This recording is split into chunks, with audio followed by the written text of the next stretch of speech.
Good morning.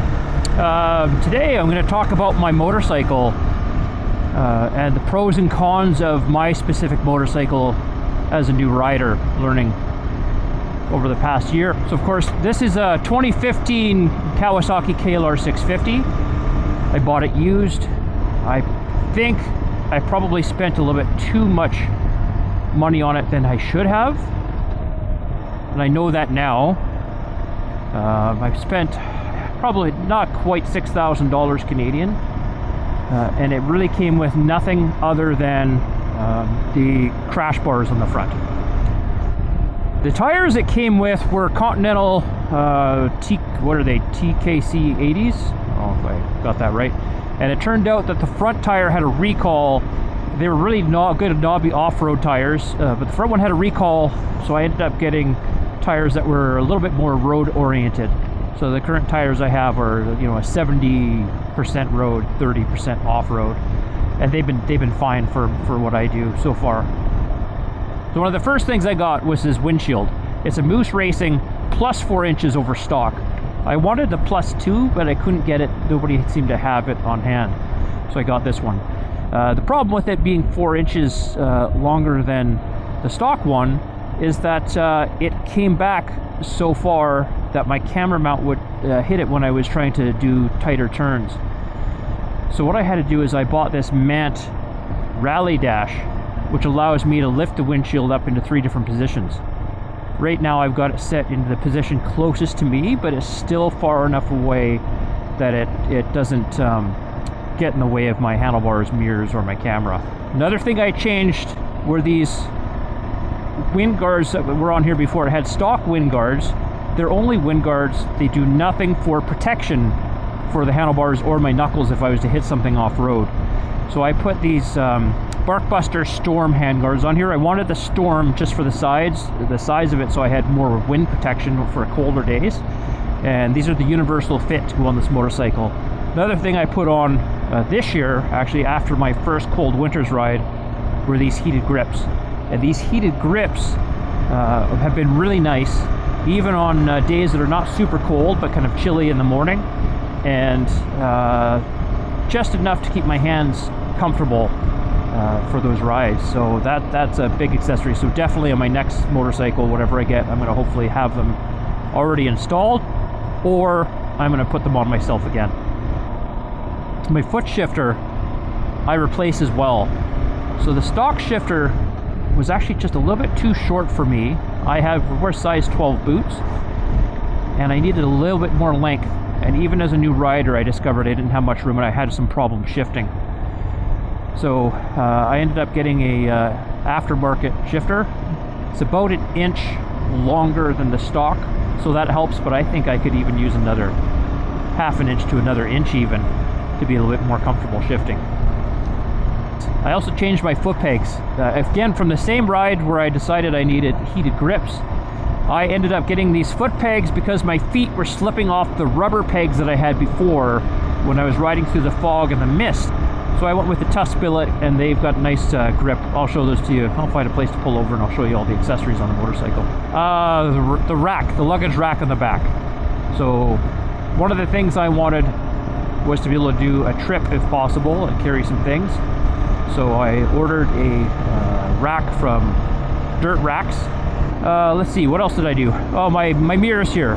These are the Double Take 2.0 mirrors. I put those on because over the past year, I've been struggling with the stock mirrors that comes on the Kawasaki. I just couldn't see past my shoulders no matter how much adjustments I made on those mirrors, and I was just not comfortable not being able to see traffic without having to really shift my body or my head significantly to be able to see. Okay, let's find a place to pull over here and I'll show you the things I've done. Of course, I talked about the windshield and the riser here. There's my Barkbuster Storms. These are the stock. Those are the stock guards that I have. This is my Tusk shifter with the Tusk billet pegs. My aftermarket rack from Dirt Racks. I also changed my battery because I had battery problems this year. So I went from a lead acid to a AGM battery, so which allowed me to remove some of the hosing that was here because, of course, the AGM battery didn't need it.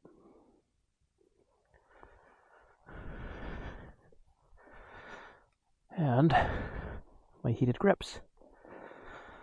Okay.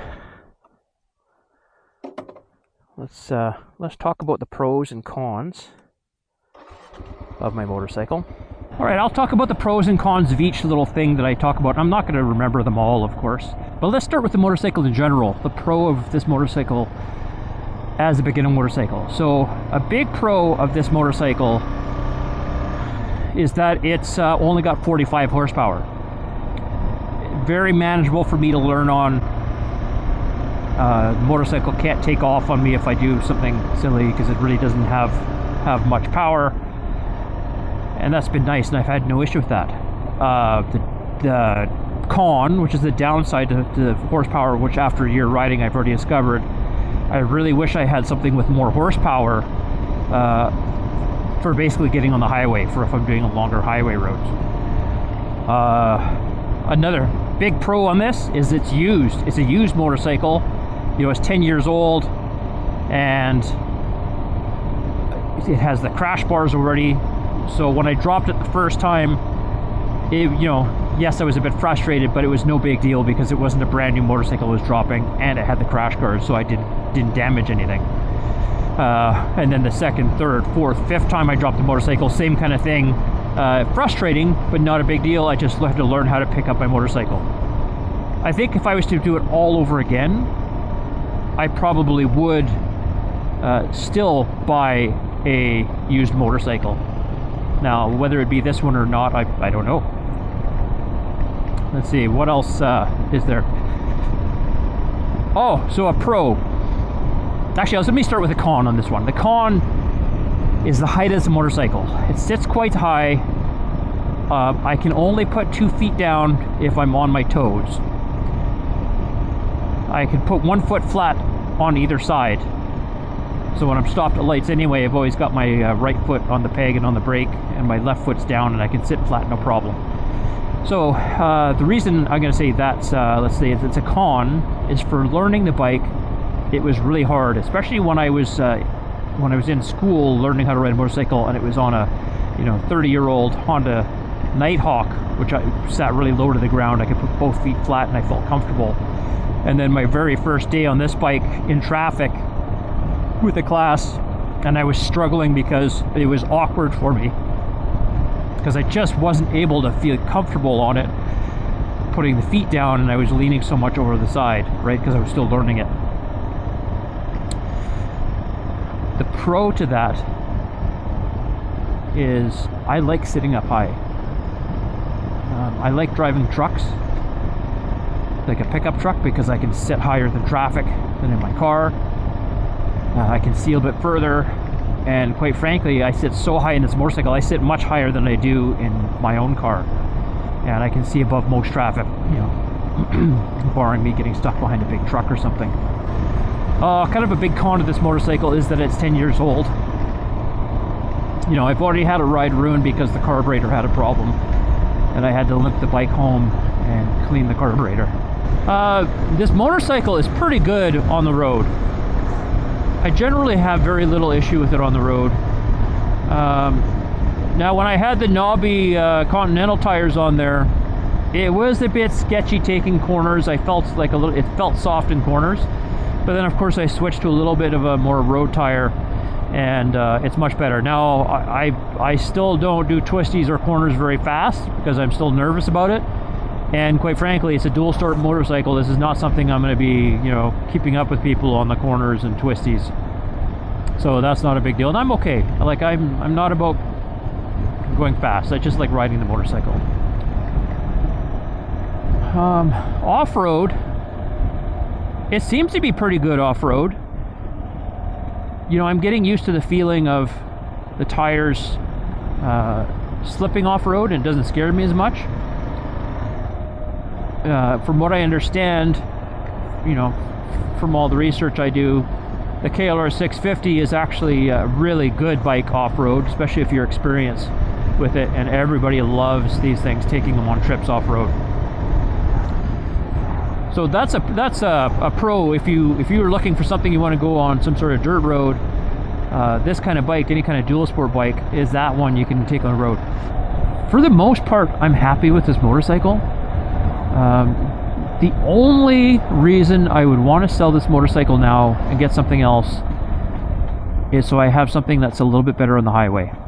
So a couple of motorcycles I'm looking at now, we're looking at around 90, well, anywhere from 80 to 100 horsepower. Something that I can just get on the highway and just be much more comfortable. A friend of mine recently bought an older Goldwing, and he said that thing was just incredible on the freeway. Especially coming in lots of windy areas.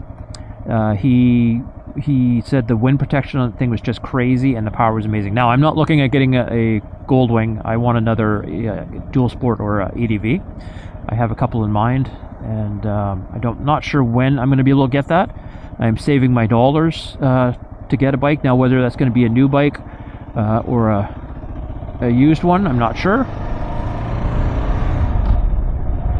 But that would be the only reason I would be doing that, is because of the horsepower. I want something now with more. And I do understand, though, the bikes I'm getting, I'm trying to keep it around the same weight range as this. This one's 450 pounds wet, so the ones I've been looking at are around 500. So that's, 50 additional pounds. That's quite a bit, but I think that'll be manageable. My biggest concern is being able to pick up my bike off-road if I drop it. Which is probably another reason I don't want to buy a new one. Anyway, I hope I covered it off, the pros and cons of this bike.